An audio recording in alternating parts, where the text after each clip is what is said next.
안녕하세요. 2년 전 결혼한 30대 여성입니다. 남들이 보기엔 아직 한참 좋을 시기겠지만 이렇게 표현하고 싶지 않지만 가난하고 염치 없는 시댁 때문에 남편과 헤어지려고 해요. 저라도 가진 게 많은 사람이라면 어떻게든 품고 가려고 했겠지만 너무 힘들어서 더는 못하겠거든요. 결혼이란 건 사랑만으론 되는 일이 역시 아니었어요. 남편하고는 회사 동료의 소개로 만났습니다. 사실 당시 제가 누구를 만나고 할 상황이 못 되었는데 회사 동료는 제 개인적인 사정은 몰랐을 테고 저는 또 거절을 잘 못하는 성격이거든요. 그래서 솔직히 별 기대 없이 남편을 만나게 되었네요. 약속 장소에 20분 정도 일찍 도착했는데 남편은 저보다도 더 일찍 나와 있었어요. 그래서 그게 좀 웃겼다고 해야 하나? 아무튼 처음부터 대화가 잘 통하더라고요. 게다가 남편이 말수는 많지 않은데 남이 얘기할 때 되게 성의껏 들어주는 사람이었어요. 사실 요즘엔 다들 자기 얘기하기 바쁘지 남한테는 별 관심을 안 주잖아요. 그래서 그런 남편의 태도가 무척 마음에 들대요. 아무튼 점심 먹고 커피 마시고 남편이 다음에 또 보자며 애프터 신청을 해왔습니다. 그리고 이후로 저희는 4년 동안 연애를 하게 되었죠. 사실 연애를 하는 동안 결혼 이야기는 몇 번이나 나왔었어요. 하지만 연애랑 다르게 결혼은 좀 더 이것저것 따질 게 많았고 특히나 늘 돈이 문제였지요. 남편은 자기가 최소한 한 달에 350 정도는 벌게 되면 그때 결혼을 하고 싶다고 했고 저도 제 직장 문제가 해결이 되면 그때 하고 싶었거든요. 참고로 남편의 경우 연애 내내 월급이 270에 머물러 있는 상황이었어요. 제 경우에는 월급은 300에 일 자체는 힘들지 않았는데 직장과 집 사이의 거리가 문제였고요. 너무 멀었거든요. 출퇴근에만 좋게 4시간은 걸렸으니까요. 그래서 이직을 하려고 여기저기 이력서를 넣어봤지만 생각만큼 일이 잘 풀리지를 않대요. 그리고 그러다 보니 어느새 연애만 4년씩이나 하게 된 거죠. 그러다 제가 2년 전, 그러니까 결혼 직전에 정말 운 좋게 이직을 하게 되었어요. 자세히 얘기할 순 없지만 동종업계도 아니었는데 취미로 따놓은 자격증 몇 개가 큰 도움이 되었네요. 그래서 제 월급이 이것저것 다 제하고 한 달에 380 정도로 올라갔어요. 남편이 정말 자기 일처럼 좋아하더라고요. 그리고 그런 남편에게 제가 먼저 결혼 이야기를 꺼냈습니다. 더 늦기 전에 나 웨딩드레스 입고 싶다고, 그러니 우리 결혼하자고 했죠. 남편이 미안하다고 울다가 또 고맙다고 웃다가 아무튼 속사정을 모르는 사람이 저희를 봤으면 미친 사람들인 줄 알았을 거예요. 결혼할 때 시댁에서 1,000만 원 해주셨고 남편은 3,000을 모아뒀더라고요. 저는 제 돈 2,000이 있었고 친정에서 3,000 해주셨고요. 사실 저희는 둘 다 요새 말하는 소위 흙수저들이에요. 그래서 양가에서 그 정도 해주신 것만으로도 정말 감사하게 생각했어요. 정말이지 액수에 대한 서운함이나 섭섭함은 하나도 없었습니다. 오히려 받은 것 이상으로 잘해드리며 살아야겠다고 다짐했는걸요. 그런데 시작은 차였습니다. 시댁엔 당시 남편을 제외하고도 식구가 넷이었는데 시부모님과 2명의 신우들이 있었죠. 그리고 좀 황당했다고 해야 하나 싶은 게 온 식구가 각자 차를 끌고 다니더라고요. 특히 시부모님은 수입이라고 해봤자 나라에서 나오는 연금하고 자식들이 주는 용돈이 전부셨는데 말이죠. 그래서 잠깐이었지만 차가 2대씩이나 필요하신가 싶대요. 물론 제가 주제넘게 말할 건 아니라서 그냥 잠깐 생각만 했던 거고요. 그런데 저랑 남편이 결혼하고 얼마 되지 않았을 때였습니다.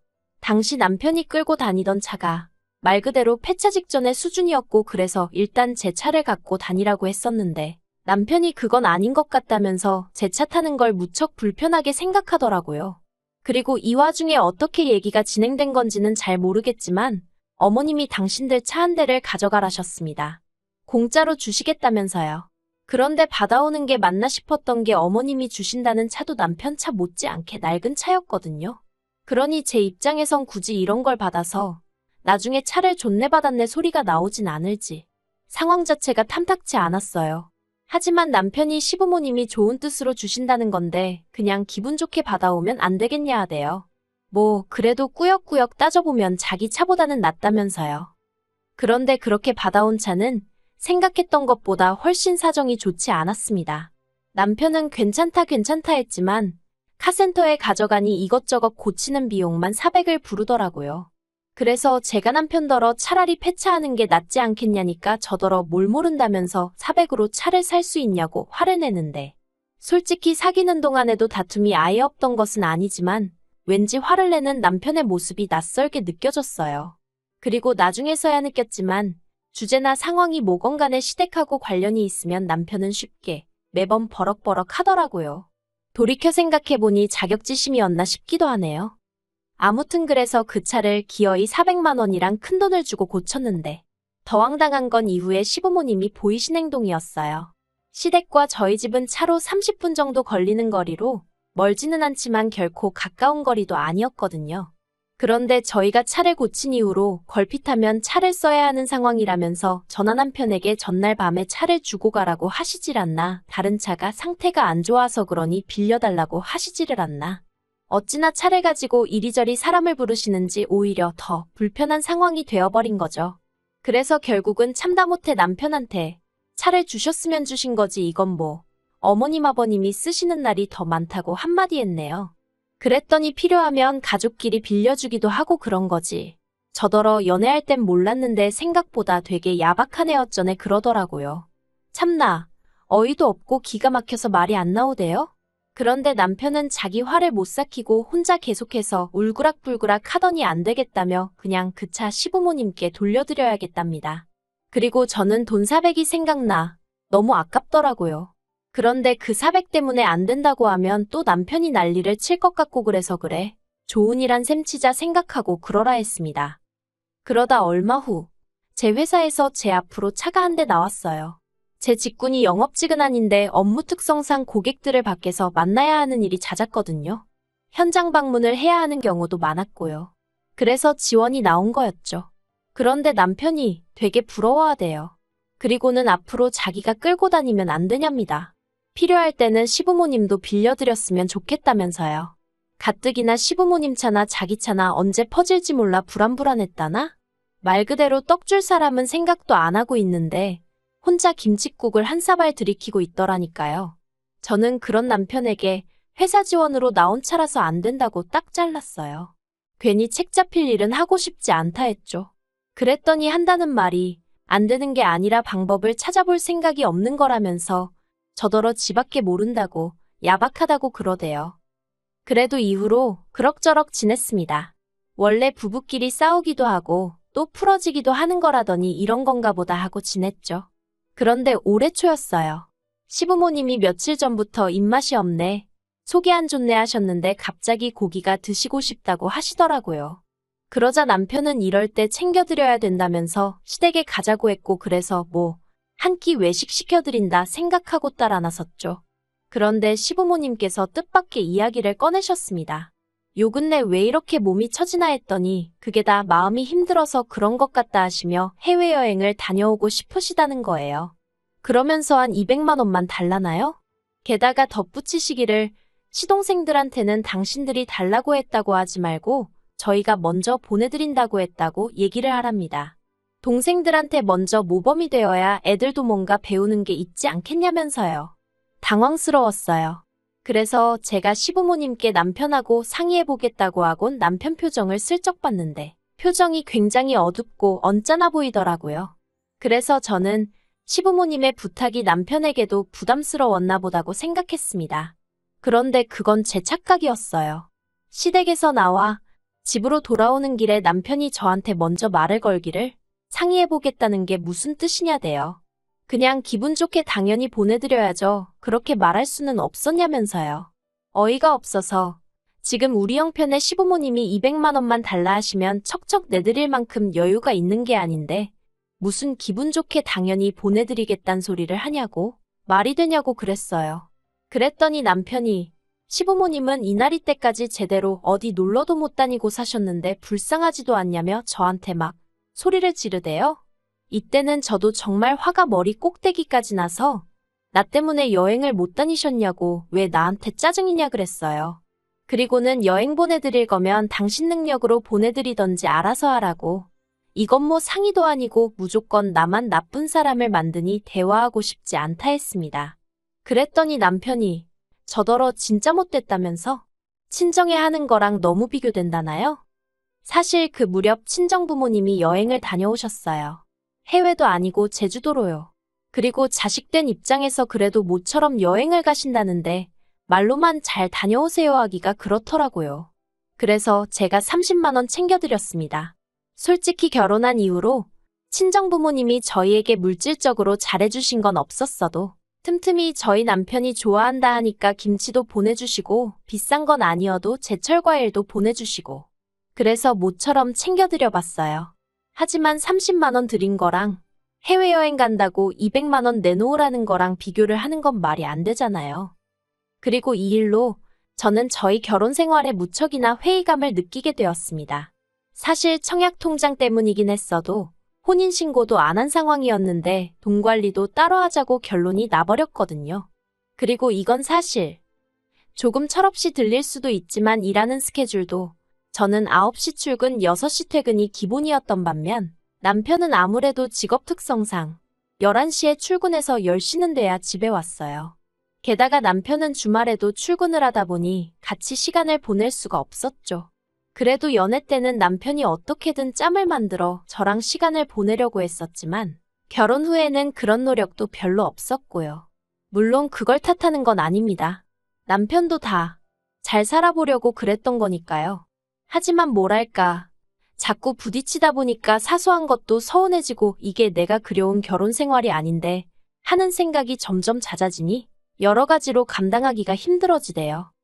그리고 남편은 정말로 시부모님 해외여행을 보내드렸어요. 돈이 어디서 난 건지는 저도 모르죠. 자기 카드로 긁은 건지 어쩐 건지. 저도 더 알아봤자 스트레스만 받을 것 같아서 일부러 묻지도 않았습니다. 하지만 적어도 남편이 제 의사보다는 시부모님의 뜻을 더 중요하게 여긴다는 건 확실히 알게 되었고 그래서 크게 실망했던 게 사실이에요. 그러다 결정적으로 더는 이렇게는 못 살겠다, 헤어져야겠다 생각을 하게 된 건 지난주였습니다. 시부모님께서 물가도 많이 올랐는데 그렇다고 연금이 오르기를 하냐 너희가 주는 용돈이 오르기를 했냐 한참 동안 불평을 하시더니 도저히 안 되겠다며 이달부터 한 달에 50만 원씩 더 보내달라고 하시대요. 참고로 매달 30만 원씩 보내드리고 있었으니까 앞으로는 한 달에 80만 원씩 보내달라고 하신 거죠. 제가 너무 놀라서 그건 좀 무리라고 말씀을 드렸어요. 그렇게 해드리고 싶어도 그러다 보면 저희는 언제 집 사고 언제 애 낳고 하냐고 죄송하지만 저희 입장도 이해 좀 해달라고 말씀드렸죠. 그랬더니 시부모님이 그래 네 말도 맞는 말이다 하시면서도 그래도 둘이 버는데 늙은이들 쓰라고 그 돈 몇 푼을 더 못 주냐면서 서운하다 하시더니 남편더러 너도 그렇게 생각하냐 하시는데 남편이 저만 노려보고 있더라고요. 그리고 그런 남편하고 괜히 옥신각신 하고 싶지도 않고 그런 모습을 시부모님께 보여드리고 싶지도 않아서 나는 먼저 갈 테니 할 이야기 있으면 하고 오라고 했습니다. 그리고 저도 저대로 마음이 상해서 제 차 끌고 먼저 집에 왔어요. 집에 와서 남편이 저녁을 먹고 올 건가 어쩔 건가 생각하다. 뭐 한다고 내가 그런 생각을 하고 있나 싶어서 먼저 저녁을 챙겨 먹었습니다. 그런데 그때 남편이 들어오더니 뭐랄까 마치 일부러 저 들으라는 식으로 한숨도 막 크게 쉬고 엄청 거슬리게 행동하대요. 그래서 제가 남편더러 할 이야기가 있으면 그냥 하라니까 진짜 서운하다면서 무턱대고 안 된다고 할 게 아니라 자기랑 같이 방법을 찾아봐야 하는 거 아니냐입니다. 그래서 제가 남편더러 방법을 찾긴 무슨 방법을 찾냐고. 우리 수입이야 뻔할 뻔짠데 갑자기 50만 원이나 어떻게 올려드리냐고 당신 그 정도 계산도 못하냐고 따졌죠. 그랬더니 남편이 저더러 직장만 좋은 직장 다닌다고 되는 게 아니래요. 사람이 먼저 돼야 한다면서 그렇게 악착같이 손에 든 걸 쥐고 있으려고만 하고 내려놓질 못하면 안 된다나요? 정말 말 같지도 않아서 그만하라고 했어요. 그리고 그날 저녁 세상 모르고 잠든 남편 옆에서 이제는 헤어져야겠다는 생각이 들대요. 저도 뭐 내세울 것 없는 집에서 태어났고 지금도 별 볼 일은 없지만 그래도 저희 친정부모님은 저에게 뭐라도 하나 더 해주지 못해서 미안해하시는 분들이세요. 그런데 어째서 시부모님은 자식한테 하나라도 더 받아내질 못해 안달이실까 싶은 게 평생 제가 감당하며 살 자신이 없더라고요. 그리고 그러다 보면 남편한테 저는 갈수록 지독한 억척스러운 여편네로만 보일 텐데 저 정말 그렇게 살고 싶지 않았거든요. 그래서 이튿날 남편에게 우리 더 복잡해지기 전에 헤어지자 했습니다. 이제라도 서로 갈 길 가자고요. 나는 당신이 당신 부모님께 잘해드리는 걸 뭐라고 하고 싶은 생각은 없지만 같이 할 자신이 없다 했네요. 그러자 남편은 지난밤과 마찬가지로 한숨만 내쉬더니 자기를 이렇게 배신하는 거냐입니다. 뭐라 할 말이 없었어요. 차라리 자기가 잘못했다 미안하다 했으면 저도 흔들렸을지도 모르겠는데 배신이라니. 더는 대화를 해봤자 소용이 없겠구나 싶어서 마음대로 생각하라고 했네요. 전세 계약은 어차피 얼마 후면 끝나서 집주인한텐 재계약 안 할 거란 얘기만 해뒀어요. 보증금 나오면 계산 똑바로 해서 각자 목 나누고 미련 없이 보내주려고요. 남편이 혼자 시부모님 생활비를 대가면서 살 수 있으려나 잠깐 그런 생각도 들었는데 뭐 그거야 그쪽 사정이잖아요. 습관처럼 하던 남편이나 시댁 생각도 차차 기억에서 날려버려야죠. 저는 저 혼자 사는 거에 대해서는 걱정도 부담도 없어요. 오히려 스트레스의 원인들이 사라지는 거니 더 잘 살지 않을까 하는 생각도 들던걸요. 그리고 욕심이겠지만 만약에 저한테 다시 누군가가 오면 그때는 정말 그 무엇보다도 저를 1순위로 쳐주는 사람이면 좋겠다는 바람입니다.